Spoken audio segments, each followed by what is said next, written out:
বৰক্ষেত্ৰীত ৰাজনীতি মানে মানুহ কংগ্ৰেছৰ অতিষ্ঠ হৈ পৰিৱৰ্তনৰ কাৰণে ভাৰতীয় জনতা পাৰ্টিক আনিলে।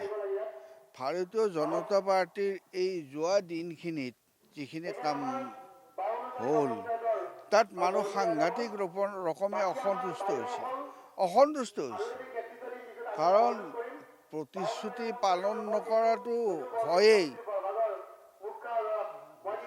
2 কোটিকে চাকৰি দিম বুলি কোৱা নৰেন্দ্ৰ মোদী ডাঙৰীয়াই প্ৰধানমন্ত্ৰী হ'ল।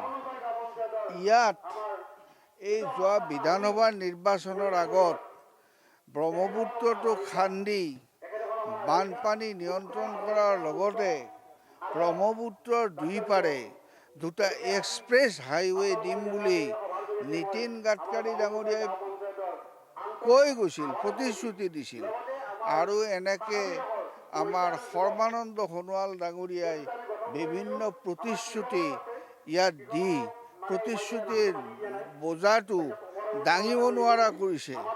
কিন্তু আজি কি কৰিছে, এইবিলাকত মানুহ অসন্তুষ্ট হৈছে সাংঘাতিক ৰকমে।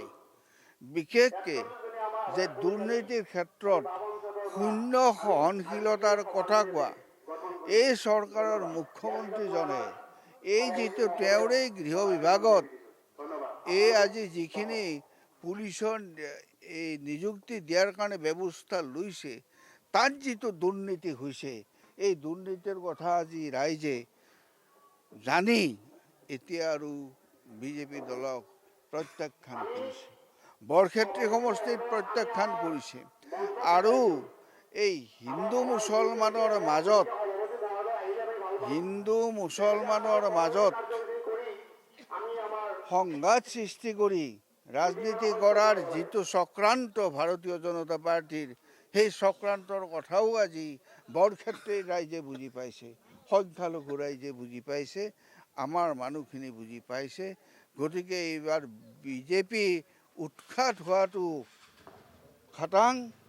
লগতে কংগ্ৰেছ দলে প্ৰতিশ্ৰুতি দি বহুত কথা কৈ তেওঁলোকে একো নকৰাৰ কাৰণে পৰিৱৰ্তনৰ কাৰণে বিজেপি দলক মাতি আনিছিল।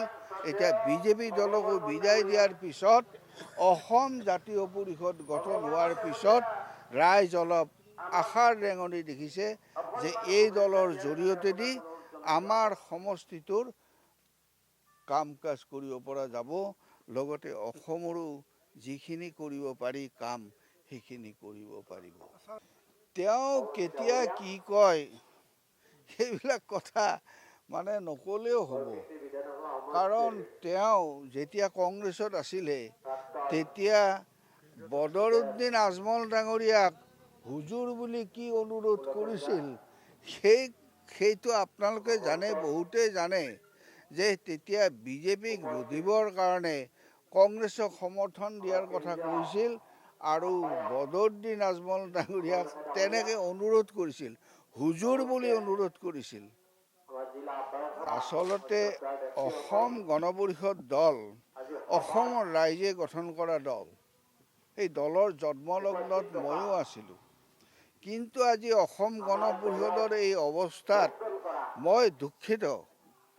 এই অৱস্থাটো হৈছে এতিয়া অসম গণ পৰিষদ দল বিজেপিৰ পেটত সোমাই গৈছে। গতিকে আৰু কি ক'ম সেই বিষয়ে। আপুনি বক্তব্যত এটা কথা কৈছে সিংহপুৰুষ বুলি, আপুনি এটা কটূক্তি কৰা দেখা গৈছে। আপুনি আচলতে কাক কৈছে সিংহপুৰুষ? নাই, সেইটো আৰু সিংহপুৰুষ বুলি আমাৰ ধৰ্মপুৰত জানে ৰাইজে। কোন সিংহপুৰুষ কোন জানে? মোৰ বন্ধু মানুহ তেওঁ সিংহপুৰুষ। সেইটো আপোনালোকেহে জানিব।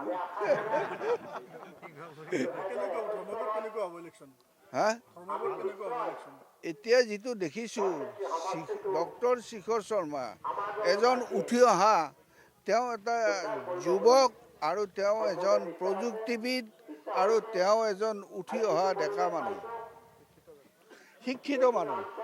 তেওঁৰ জৰিয়তেদি ধৰ্মপুৰৰ উন্নতি হ'ব, এটা আচল অৰ্থৰ উন্নতি হ'ব বুলি মই অনুভৱ কৰোঁ, ৰাইজেও অনুভৱ কৰে। কাৰণ ইমান দিনটো ঢোলৰ বাৰী ঘূৰাই থাকোঁতে গ'ল, নানানটা কথা কৈ হাঁহি ফুকি কিন্দালি কৰি হাঁহি উঠা কথা কৈ ইমান দিন ৰাজনীতি কৰিলে, সেই ৰাজনীতি কৰাৰ দিন উকলি গ'ল।